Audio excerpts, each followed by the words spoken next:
நிறைய பேருக்கு இப்போ HCல அக்கௌண்ட் கிரியேட் பண்ணும்போது இந்த ஒன் டைம் ஃபீஸ்ங்கிறத எப்படி பே பண்ணணும்? டெபிட் கார்டு வச்சு பே பண்ணவா? கிரெடிட் கார்டு வச்சு பே பண்ணவான்னு டவுட் வருது. அதில் கொடுத்துருக்கே கிரெடிட் கார்டுனா கொடுத்துருப்பாங்க. அது நீங்கள் கிரெடிட் கார்டுன்னு கொடுக்க வேண்டாம். டெபிட் கார்டு இருந்தாலும் நீங்கள் அதை பண்ணலாம்.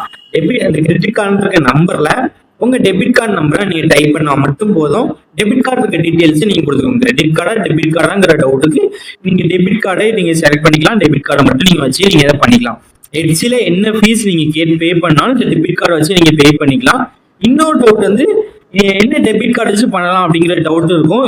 Debit card visa, master card, RuPay எல்லாம் இருக்கு. ரூபே எல்லாம் வேண்டாம். ரூபே வந்து இந்த இந்தியாவுக்குள்ள டிரான்சாக்ஷனு, இன்டர்நேஷனல் டிரான்சாக்ஷன் வந்து இதுவரையும் பண்ண யாருக்குமே அவ்வளவு சீக்கிரம் வரல. ஸோ ரூபே வேண்டாம். விசா ட்ரை பண்ணுங்க. விசா ட்ரை பண்ணுங்க. விசா டெபிட் கார்டு வந்து டெபிட் கார்டோ கிரெடிட் கார்டோ, விசா கார்டு இருந்தா நீங்க ட்ரை பண்ணுங்க. விசா கார்டு டெபிட் கார்டுல இருக்க டீடைல்ஸ் என்டர் பண்ணி நீங்க பே பண்ணிக்கோங்க. உங்க ஃப்ரெண்ட்ஸுக்குள்ளது உங்க அப்பாக்குள்ளது யாரா இருந்தாலும் பண்ணிக்கோங்க.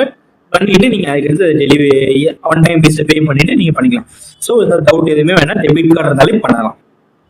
ஸோ உங்களுக்கு ஏதாவது டவுட் இருந்தாலும் கீழே டிஸ்கிரிப்ஷன்ல நம்ம பிளேலிஸ்ட் இருக்கு. 30 வீடியோ அப்லோட் பண்ணியிருக்கோம். அது உங்களுக்கு என்ன டவுட்ஸ்னாலும் பார்த்துக்கோங்க. இல்லைன்னா நமக்கு வாட்ஸ்அப் குரூப் லிங்கும் கீழே டிஸ்கிரிப்ஷன்ல இருக்கு. அதில் ஜாயின் பண்ணிட்டு நீங்க என்ன டவுட்ஸ்னாலும் நீங்க கிளாரிஃபை பண்ணிக்கலாம். இல்லை நமக்கு வாட்ஸ்அப்ஸ்னாலும் கமெண்ட் பண்ணுங்க.